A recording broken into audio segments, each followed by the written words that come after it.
Hello everyone, and welcome back to the Steph Zone channel. If you're joining me here for the first time, I am so excited to have you. In fact, if you are joining me here for the first time in 2025, I can reintroduce myself again. I'm Steph. I'm a 33-year-old American living in London who's been sewing and now knitting her entire wardrobe for the last 8 years. For today's video, we're going to be doing a bit of a 2024 roundup. Think of it like Spotify Wrapped, but without the awful AI DJ that they added this year. I want to take you through what I consider to be my most interesting projects of 2024, and they're all here on this rack next to me. This is actually a drying rack that my partner hates. It's very space inefficient, but it's very, very good for showing off clothes. Of course, I know some of you are going to want the total numbers, and I will be giving those towards the end of this video. But I really didn't want this to become a laundry list of every single thing I've made or purely talking about volume. For one, I make a lot of, because I am making everything, I make a lot of stuff that's pretty boring. I don't want to stand here showing you a bunch of plain turtlenecks or black running tights. But I also mainly don't want to encourage the idea that volume is always the goal of making. We all come at these hobbies for different reasons. Some of you are really focused on building that big, vibrant wardrobe. Some of you are working on creating a library of basics that really fit your body for the first time. Some of you will be interested in doing lots of really technical details and are pouring your heart and soul into projects where they just take a really long time. And of course, some folks just want to unwind at the end of a long day with a little bit of knitting. All of these are perfectly valid and all are worthy of celebration. Because of that, I've divided this video into 6 different categories, each covering a different highlight, or in some cases a low light. We're going to focus on what I've learned, what I wear the most, what I'll never make again, and of course, my ultra special favorites. For each category, I'll show about 2 projects, and it'll either be sewing, knitting, or a mix of both. Lots to cover, so let's get into it. So for my first category, we're talking about style revival. More specifically, I want to talk about garments that I historically haven't worn very much, just because I've had such bad experiences with ready to wear.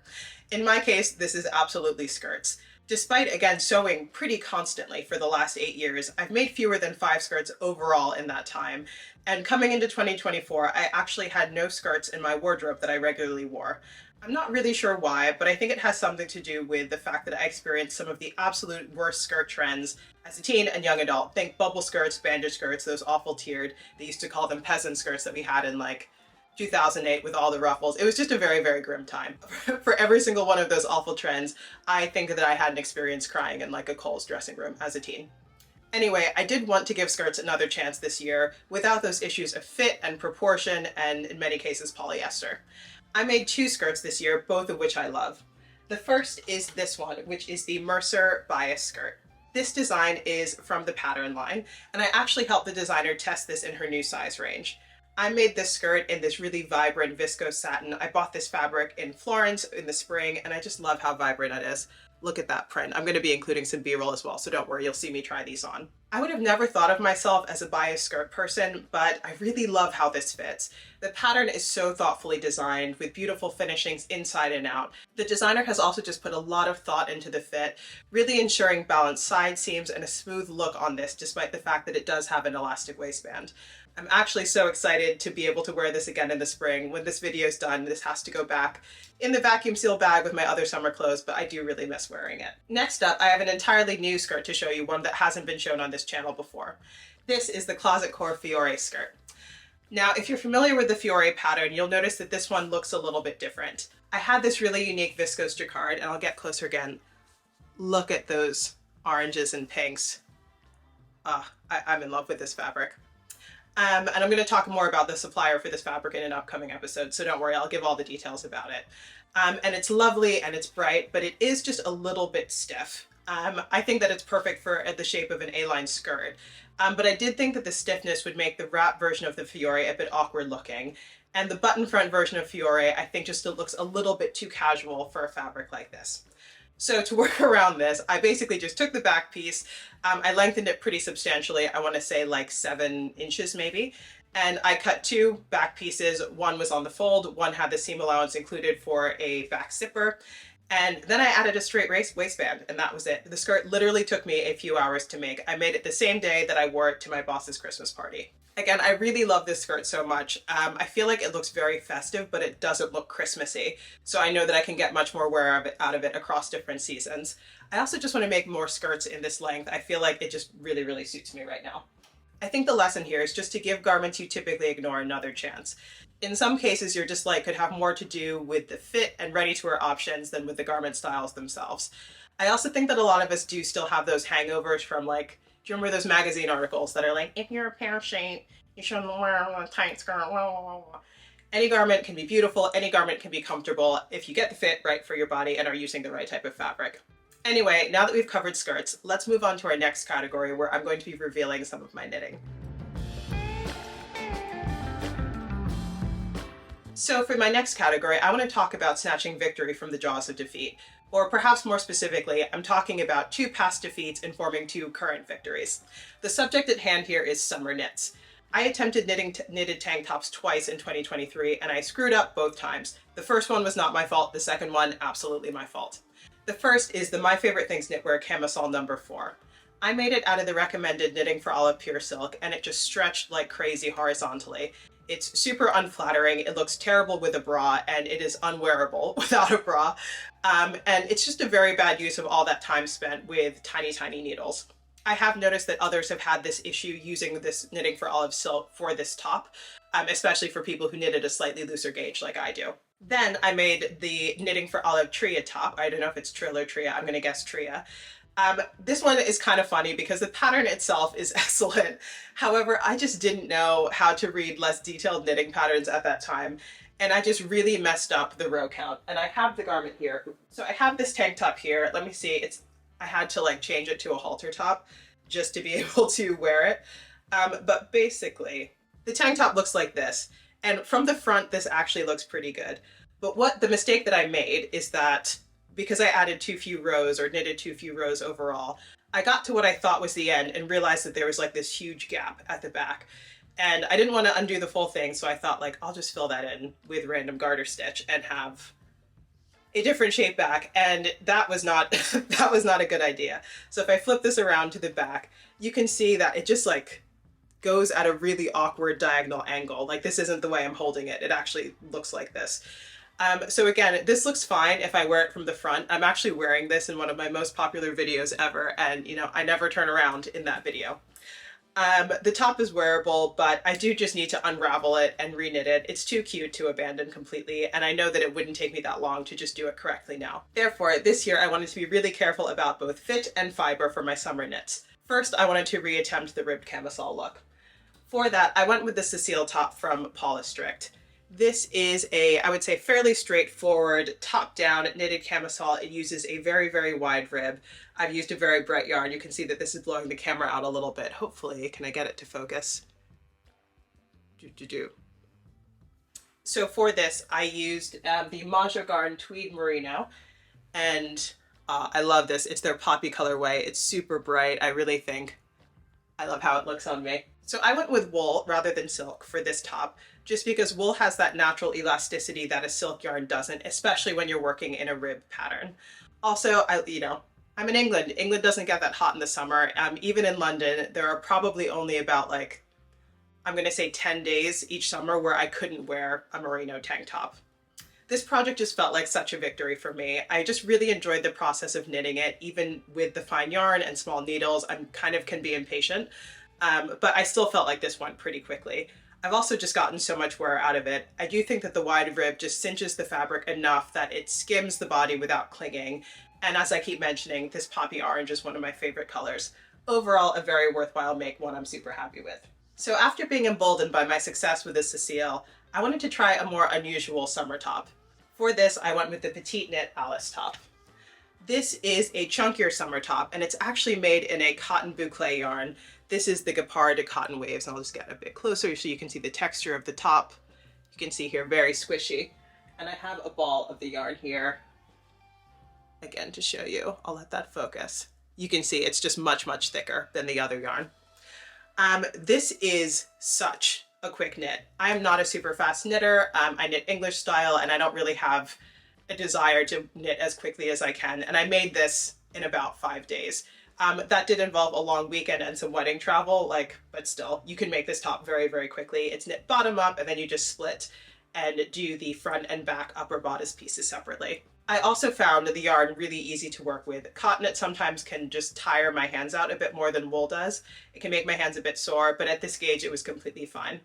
Fit-wise, again, I think that this is really, really cute. It doesn't feel too heavy, and even though it's a little bit warmer than the other top is, it's also just much easier to wash because it's cotton. I do want to make this again, and the only tweak that I'll make is probably just to shorten the straps so they cover my bra at the side a little bit better. Otherwise, very bra friendly. You can see it has very wide straps. It has been fun to have a knit that just feels a little bit more unique, and I notice that I get a lot of compliments on this one. Let this be a reminder to not take defeat lying down. In this case, I analyzed what didn't work with my previous attempts, and I found variations which I thought addressed these problems. I also just read the instructions more carefully. Would highly encourage you all to do the same. You can turn tragedy to triumph. Now for my next category, I want to talk about my most challenging projects this year. If you're someone who has the headspace for it, and we don't all have the headspace for it all the time, I would highly encourage you to just push yourself a little bit sometimes. Bite off a bit more than you can chew. We're going to do this as a mixed category with both a sewing project and a knitting project. For sewing, my most challenging project this year has to be the Emma top.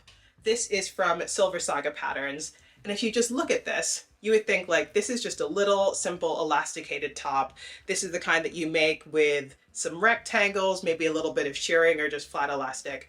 There's actually quite a lot going on here. Firstly, these pieces have much more shaping and curves to them than you'd think. This creates a much more flattering end result, and I think that this allows this garment to fit a much wider range of body types than a straight rectangular top would. Secondly, there are subtle gathers on the straps. Here I can show you. There are some gathers on the underarm as well, and you're working with some handmade bias tape to finish some of these seams. On top of that, I also decided to push myself and use a very floaty and slippery silk remnant. Not only did this mean more fraying, more fiddly hand sewing, but I also spent a lot of time just really trying to maximize and balance this Starry Night print. I wanted to get some of the houses at the bottom, the bright blues and the suns on the back, and just make sure overall I was balancing the colors as much as I could, noting that I think I had a very, very small piece of this to work with. Now, the other thing is that I did this as a test sew, so I was working to a deadline as well. Would I recommend that to everyone? Probably not. I like to set myself challenges like that, but I love this top anyway. It feels like the fabric and the pattern were just a match made in heaven, and it came with me during my trip to France this summer, and it just felt like the perfect dressy top. I actually don't have too many dressy tops. Most of my dressy tops are work appropriate, so it's been really, really fun to have this as an option. On the knitting side, we're going to continue with the trend of making my life difficult with test designs. This sweater is also one you haven't seen, the checker plate sweater from Lily Kate Makes. I actually should flag that this is a very new pattern. The design launched on January 15th. And Lily Kate's an incredible, just really kind, sweet designer in general, and she has her own YouTube channel. So if you do like knitting content, definitely check her out.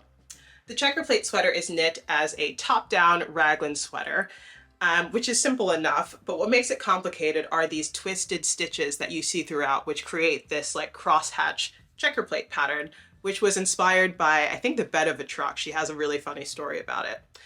Now, the stitch itself isn't actually that difficult to create, but it was my first time knitting from a chart before, which definitely stretched my brain a bit. Also, very similarly to the top that I just showed you, I had to make my life a bit difficult with the fiber that I chose. I really wanted to try out a type of yarn called unspun. And what makes unspun special is that, unlike regular yarn where you see the fibers are twisted amongst themselves and it creates a much denser piece of thread, this unspun is barely twisted to create the strands. So I can grab a piece of it here to show you. The brand I used is called Mancholopi, and it is actually the same type of sheep that produce Manchego cheese. Because the yarn is so light and fluffy, look at that. It just pulls apart like that. It is super, super easy to break. You can felt it back together, but as you can imagine, you have to be really, really gentle with this stuff. So I was trying to manage learning to read a charted knitting pattern with not breaking the yarn every 5 minutes. This required going really slowly, and at times it was a little bit awkward. Like I could tell that I was quite stiff and my knitting ergonomics weren't good. Also because, again, I did this as a test knit with a deadline. I did kind of just have to push myself to get this done. I wouldn't have attempted this was over kind of Thanksgiving and through the Christmas period, and I wouldn't have attempted it if I didn't have a bunch of time off and travel over the holidays. Overall, though, I am so pleased with the end result. For one, it just feels like I'm wearing a cloud. And I also went with a fairly oversized fit, and that just suits how I want to wear this sweater. Sometimes I wear it with just a t-shirt underneath. I also like it with a turtleneck. And I just have the satisfaction of knowing that I pushed myself through, I got a good result, and I learned a lot in the process. As another potential takeaway, I would consider test knits and test sews as a good way to push yourself. Now, I know that there are complications here. Some designers really just, honestly, they're like taking the piss with the deadlines that they put forward. I think like 3-4 weeks to knit a big sweater. It's just not really acceptable to ask people. I've kind of changed my mind a bit on that. Designers also vary massively in terms of compensation. And this is already a challenge in the sewing space, but with knitting, given the time and the expense associated with it, you really just have to be mindful of what you volunteer yourself for. On the plus side, though, you have a built-in group for support and advice when you have challenges. Pattern tests also then give you much more access to the designer than you'd have otherwise. Even for me, just having a deadline is enough to make me push myself through to work on something that might be a bit challenging or frustrating at times, or even just to attempt something that's a bit outside of my comfort zone or style. Test or not, though, highly recommend the occasional meaty project. You will look back on it and you will feel proud. Now, for our second to last category, we have to talk about some high highs and low lows. To start, I want to talk about my wardrobe workhorses. These are the garments that I feel I wore the most this year, and as you'd expect, they're not the most technically complicated garments or interesting garments, but I do want to celebrate them because they're like my new old faithfuls. Both of these are sewn garments, and I couldn't pick just one. First, we have the Briar pants. I'm not going to hold them up because I'm actually wearing them right now, but I have plenty of B-roll. I actually spoke about these in my last Mix Roundups, but they're far and away my most worn trousers at the moment. The Briar pants are from Daughter Judy Patterns, and she's a designer that I just really fell in love with this year. The structure of these is perfect, and in particular, I love how Daughter Judy gives you so many finished measurements. You're not limited to just getting like waist, hip, and inseam. She's giving you the front and back crotch curves separately, the thigh circumference. If you have a reference pair of trousers that are like a similar shape that you like the fit of, you basically have all the information you need to get the fitting right on the first try. Also, Daughter Judy's size range is fantastic, one of the best in the game right now. I wear this pair easily 3 times a week, mainly currently with tall socks and boots because the weather is crap, but they also look just as good with like a slinkier flat shoe. I do want to make a longer, maybe less stiff pair in a suiting fabric at some point soon, just because I've gotten so much wear out of this jeans version. Now, tying for most worn with the Briar pants is this summer dress that I made with a vintage pattern. Now, this dress is just very my style. It's a 1970s pattern. There's just a big old collar. It's bright. It's just everything I love. It's my ideal. This pattern was actually gifted to me by one of my subscribers who just incredibly gave me her vintage pattern stash earlier this year. It was an incredible gift. I'm so grateful for it. I actually have a full video breaking down that haul and just thanking her over and over and over. I try and thank her as much as I can in these videos. If you are keen to get a more of a view of all of those patterns. And I wanted to dive into them really quickly and start making things right away. With this dress, the pattern actually has rigid gathers at the waistline. And there's a waistband then top stitched over that. Because it's so then tight at the waist, there's a zipper at the center front seam. I thought that would look super cute, but to be honest, it would make the dress very sensitive to fluctuations in size and like would be less comfortable if you were bloated that day. That's just not what I want from a summer garment. So I ignored the zipper, I ignored that top stitch waistband, and I just did elastic shearing over the same lines where the rigid gathering was meant to be. It makes the dress more casual and just much more comfortable. Also, one thing that I have to point out is I love picnics. In the summer, I picnic probably more than once a week. I am passionate about picnics, and having grab-and-go dresses like these, which are comfortable, which can accommodate a little bit of sparkling wine bloat, it's very important to me. This dress was the perfect companion for all of my warm weather outings, warm weather travel destinations, and because this fabric cost me, I think, £3 a meter from Walthamstow Market, it is probably my cheapest make of the year as well. Now, of course, if I tell you about the wins, I have to be honest when I fumble. This one is going to be a knit. I actually don't fully fumble sewing projects that often, to be honest. For one, I'm just a much more skilled sewer than I am a knitter, so it's just easier for me to foresee and avoid mistakes, especially when it comes to fit. And then beyond that, I don't really push through stuff that I don't like. I try stuff on as I go, and if it becomes clear to me that something isn't going to fit or I just don't like it, I either take it apart, that's usually my first place, take it apart, use the fabric for something else, or if I can't do that, if it's unsalvageable, I just take it apart and then donate the remnant fabric. I also don't really take big risks with expensive fabric. That's kind of what tolls are for. However, I did have one major knitting fail this year, which is the Midnight Sweater from Garnock Slicked. This is a ribbed top-down raglan sweater. You can see here, it's not like a sort of super complex sweater. And it's knit at a fairly chunky gauge, so at least it didn't like take 2 months to do. But honestly, it's all off for me. If I start with the yarn is fine. This is knit with Knitting for Olive Heavy Merino held with Nora's Silk Garden Sock Solo. And if I get a bit closer, you can see there's just lots of really interesting color flecks in here. And I did really like how that came out. However, the fit is just awful. It's awful on me. The big issue is the depth of the raglan. You can even kind of see it just if I hold it up. The armhole comes down way, way too low on me. It's actually nearly like at my waistline, kind of close to my belly button. It makes the fit awkward. The sleeves then are just too short. If I move at all, the whole thing rides up. It's just overall a mess. I haven't worn it once since finishing it, where I wore it to try it on, then got upset, and then I haven't worn it since. Now, as you can imagine, a knitting fail hurts a lot more than a sewing fail. Knitting is more expensive and it takes a lot more time. However, while you can't put fabric back together seamlessly, you can just unravel a sweater. That's what I'm going to do in this case. I mean, I think that this yarn deserves another chance. I do like how the fabric turned out, and I just can't afford to like waste all this yarn on a sweater that I'm not going to wear. And I'm not giving it to anybody else. I already did that work. I have learned a lot since making that sweater, and there are some lessons that I will take going forward. One, something I love to mention is Instagram influence. One thing with knitting is that I noticed that knitting pattern designers often use very stylized photos. Maybe you've seen them. It'll be someone who's like, I mean, for one, clearly way taller than me. And they're posing in like beautiful dappled morning light, and they're standing like, you know, this or something. And the photos look gorgeous. They look like fashion photos, but it's really, really hard to tell how the garment fits. I actually don't notice that as much with sewing pattern designers. People tend to just, I mean, they show interesting photos, but it's really showing the garment clearly, oftentimes head on and then to the side. If I had done my due diligence here, if I'd looked at Ravelry, if I'd looked at others' photos of that sweater, I'd have noticed how deep that armhole was, and I'd have known that it would not be a good option for someone like me with such a short torso. This isn't meant to be a clapback at the designer either. That same designer has some wonderful patterns that I've seen look good on a variety of body types. I'm just making the point that when something potentially costs a lot of money and time to make, it is just really worth doing your due diligence and not being sucked in by photos that don't really represent how the garment might look on a normal body or in a normal pose. So when I finish my current knitting project, which I'm very excited about, I'll show you hopefully, I'm thinking that I'll be done early February. I'm gonna be unraveling that gray sweater and hopefully, once again, snatch victory from the jaws of defeat. Finally, we have our last category, which has to be my overall favorites, the projects that I'm most in love with from this year. We'll do one sewing and one knitting project just to keep things fair. These are the two projects that I feel like really capture what I love about both crafts and that just both feel really special to me. First, on the knitting side, we have a project that most of you won't have seen because I haven't showed it on the channel before.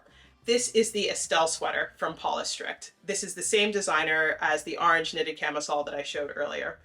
Guys, this was so fun to make. For one, it knits up quickly, it's on very chunky needles, so it just feels like a very satisfying make, especially as you work through repeats of the lace. Secondly, the color is just one of my favorites. It's that poppy color again. This is made using two different yarns. The first yarn that I used is the Gepard Puno, and I used this like true kind of brick red color.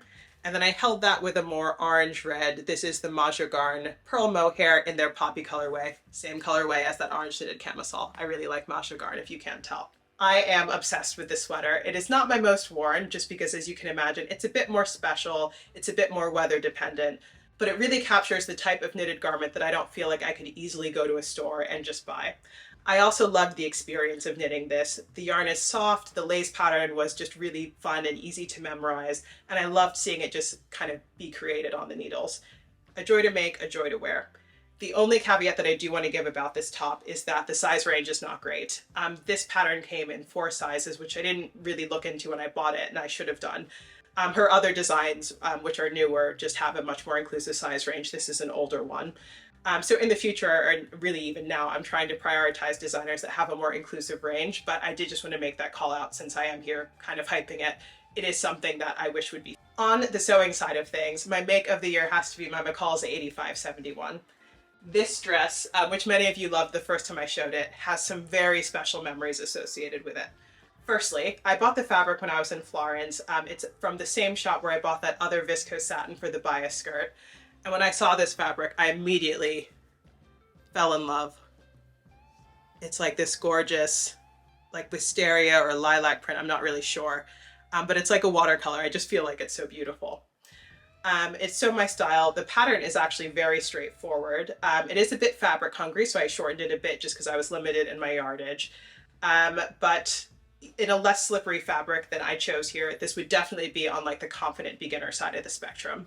My only fit call out is on the neckline depth. I talked about that when I originally showed you this garment. If you use the pattern's guidance for the elastic length of the neckline, the dress will be very, very low cut. On me, it would literally be like at my belly button. I cinched the elastic much harder, made it shorter to manage that, but I would probably also just shorten the bodice on my next one.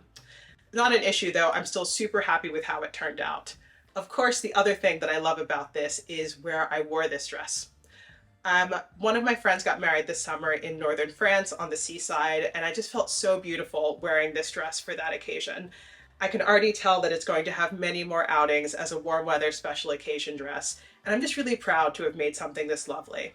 It's the kind of dress where if you're wearing it and someone asks you and you tell them that you made it, they seem surprised, and it's always fun to just feel a little bit smug about that. So while I've only shown you a handful of the projects that I've done this year, some of you are going to be asking me about the final tally. In case inquiring minds would like to know, I made a total of 37 garments this year. 28 of those were sewing, which included 7 skirts or dresses, 1 jumper, 15 tops and tees, and 6 pairs of trousers. The remaining 9 were knitting, split between 5 jumpers and 4 kind of more lightweight tops. Overall, I feel surprised that it was that many things. I actually don't keep track of this throughout the year. I went back and counted up like last week. But if I think about it, I'm sewing or knitting on most days, sometimes both. And so it's really not that surprising. I make a lot of stuff because I spend a lot of time making stuff. Again, though, I do just want to emphasize that I don't make these things to hit a target. It's all about the enjoyment, the learning, and the artistry for me. Of course, my year wasn't only about clothes. I had some pretty big life moments this year as well. I made a major career change in January. I got engaged in April. I got to bring Josh back home to Pennsylvania. I showed him Philadelphia. It's my favorite city in the US. It's where most of my family is from. I went to uni in Philadelphia.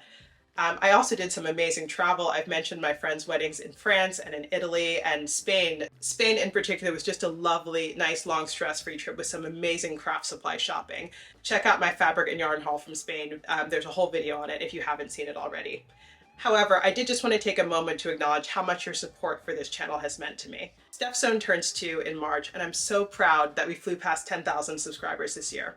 I'm still not where I want to be in terms of video consistency and volume, but I am getting there.